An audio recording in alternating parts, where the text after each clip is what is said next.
Mu myaka ishize bamwe mu bakinnyi ba filimi ndetse bakomeye ku isi bakomeje kwerekana ko ubuhanzi bwo gukina filimi bushobora kuba inzira yihuse ibaganisha ku bukire budasanzwe. Hashingiwe ku makuru mashya yatangajwe na The Forbes ndetse na Indian Express, hatangajwe urutonde rw'abakinnyi ba filimi 10 batunze amafaranga menshi kurusha abandi ku isi mu mwaka wa 2025. Aba bakinnyi barimo ibyamamare bikomeye, harimo nk'abaturuka muri Hollywood nka Tom Cruise, Dwayne Johnson ndetse igihangange cya Bollywood Shah Rukh Khan, bafite umutungo ubarirwa muri za miliyari z'amadolari y'Amerika. Ku rutonde rwa Forbes, Arnold Schwarzenegger arebewe n'umutungo wa miliyari 1.49, agakurikirwa na Dwayne Johnson uzwi nka The Rock ufite miliyari 1.19, naho Tom Cruise afite miliyoni 891 z'amadolari y'Amerika. Ibi byerekana ko aba bakinnyi badashakira ubukire mu gukina filimi gusa, ahubwo binjiza byinshi binyuze mu mishinga y'ubucuruzi, ishoramari ndetse n'ibindi bigiye bitandukanye. Abakinnyi ba filimi batunze agatubutse bafite uruhare runini mu bukungu bwa sinema n'imyidagaduro ku isi. Amafaranga menshi babona aturuka mu mishahara yabo, si menshi ugereranyije n'ayo binjiza biciye mu mishinga. Urutonde rw'abakinnyi ba filimi 10 bakize kurusha abandi mu mwaka wa 2025. Ku mwanya wa 10 tuhasanga umukinnyi wa filimi ukunzwe cyane, Jackie Chan, ubarirwa agaciro ka miliyoni 557.9 by'amadolari y'Amerika. Jackie Chan yamenyekanye cyane mu mafilimi yo muri Hong Kong ndetse aza kwinjira muri Hollywood abicishije kuri Rush Hour, Kung Fu Panda ndetse na Karate Kid. Azwiho kuvanga imbaraga n'urwenya, akaba umwe mu bakundwa cyane. Yatangije kandi imishinga y'ubucuruzi irimo kwamamaza ibicuruzwa n'ibindi. Yatangaje ko azatanga ubutunzi bwe mu bikorwa by'ubugiraneza.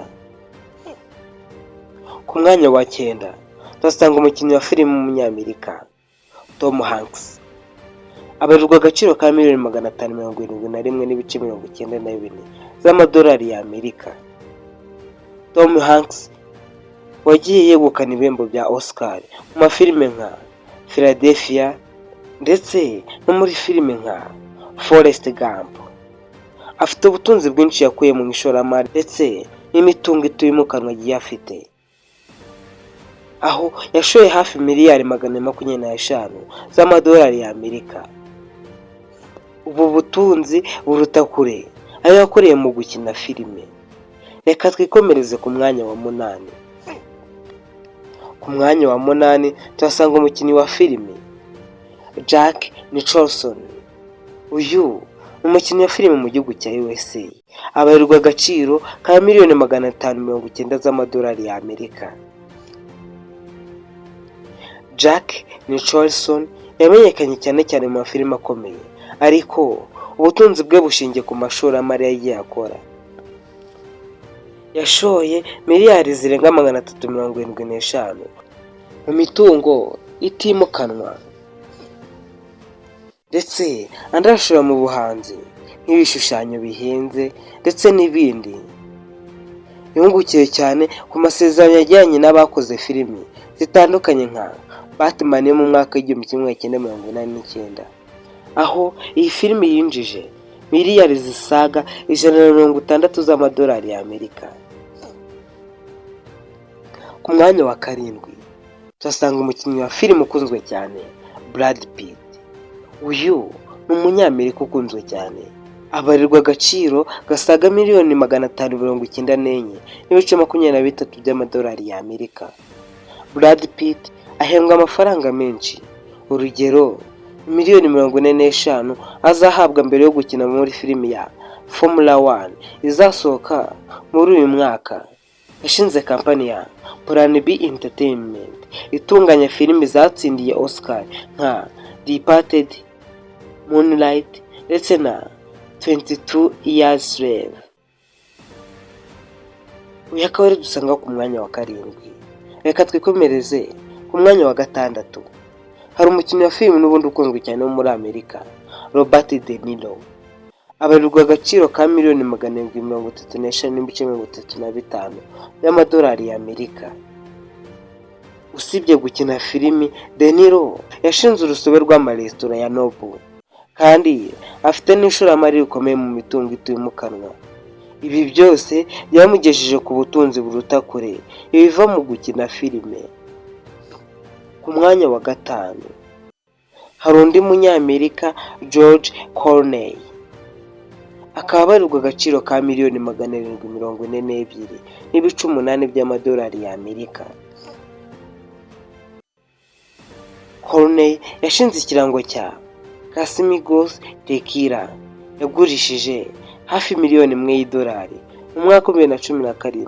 Ubu yibanda ku gutunganya amafilimi no gukomeza kwinjiza mu bucuruzi. Ku mwanya wa kane, Rastaman ni umuhinde ukunzwe cyane, Shah Rukh Khan. Akaba abarirwa agaciro ka $826.5 z'amadolari y'Amerika. Shah Rukh Khan akunze kwitwa umwami wa Bollywood. Yakomeje kunguka cyane mu mwaka wa 2023 ubwo yasoraga filime zirimo Pathan ndetse na Jawan. Zombi zinjije arenga $200,000,000 y'amadolari y'Amerika kuri buri imwe. Afite kandi sosiyete ya Red Chillies Entertainment ndetse n'ikipe ya cricket ikomeye cyane. Byose bikomeza kuzamura ubutunzi bwe ku isi yose. Reka twikomeze ku mwanya wa gatatu, Tom Cruise. Abarirwa asaga $891 z'amadolari y'Amerika. Tom Cruise ari mu bakinnyi ba mbere ba Hollywood binjiza amafaranga menshi kubera filimi. Twakubwira nka Top Gun ndetse na Mission Impossible. Hari naho bivugwa ko yinjizaga asaga $7,000 ku ijambo rimwe mu mashusho ya televiziyo. Afite kandi inyubako zihenze hirya no hino muri Amerika. Ku mwanya wa kabiri turasanga uwitwa Dwayne Johnson. Uyu bakunze kumutatira akazina ka The Rock. Akaba abarirwa asaga $1,19 by'amadolari y'Amerika. The Rock yatangiye gukina muri wrestling, aza kuba umwe mu bakinnyi ba filime binjiza amafaranga menshi cyane.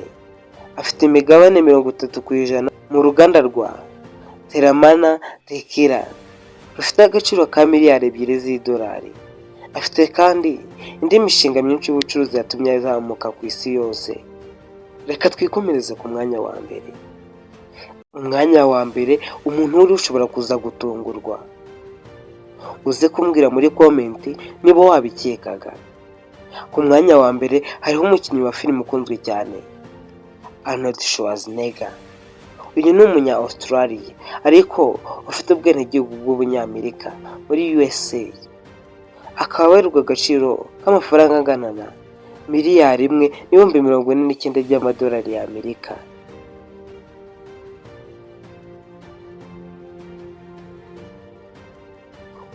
Uyu Arnold Schwarzenegger yahoze ari intangarugero mu bijyanye no kubaka umubiri. Umukinnyi wa Hollywood ndetse na guverineri wa California. Afite umutungo ukomeye waturutse mu gushora imari mu mitungo itimukanwa kuva akiri muto cyane. Afite imigabane ya 5% mu kigo kinini cy'ishoramari. Ibi byose bimushyira ku isonga mu batunze agatubutse.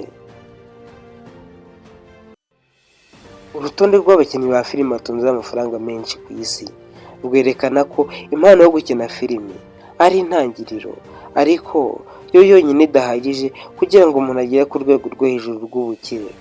Ushobora kuba umukinnyi w'ikirangirire ariko udafite ubushobozi mu bucuruzi ndetse no mu ishoramari, bityo ntushobore kugera ku rwego rw'abaherwe nk'uko abakinnyi ba filime babyerekanye. Abakinnyi nka Arnold Schwarzenegger, Dwayne Johnson, George Clooney ndetse na Brad Pitt babashije kugera ku rwego rwo hejuru babikesha imishinga bagiye bakora itandukanye y'ishoramari, bashoye imari mu mitungo itimukanwa. Ibi akaba aribyo byabaye ishingiro ry'ubukire bafite uyu munsi. Muri rusange rero sinema y'isi iragenda ihinduka urwego rw'ubucuruzi rufatika, aho kugira ngo impano byonyine bitaguhagije, ahubwo bisa no kuba umuntu ufite icyerekezo, ubushobozi bwo gucunga neza umutungo ndetse no kubyaza inyungu impano afite binyuze mu mishinga minini ndetse n'ishoramari ritandukanye. Wakoze kubana nanjye. Iyi niyo yari top 10 y'abakire bakina filime ku isi batunze agatubutse ku isi yose. Wakoze kubana nanjye. Kora subscribe maze ufungure inzogera kugira ngo tujye ucikana aya makuru meza tubagezeho umunsi ku wundi.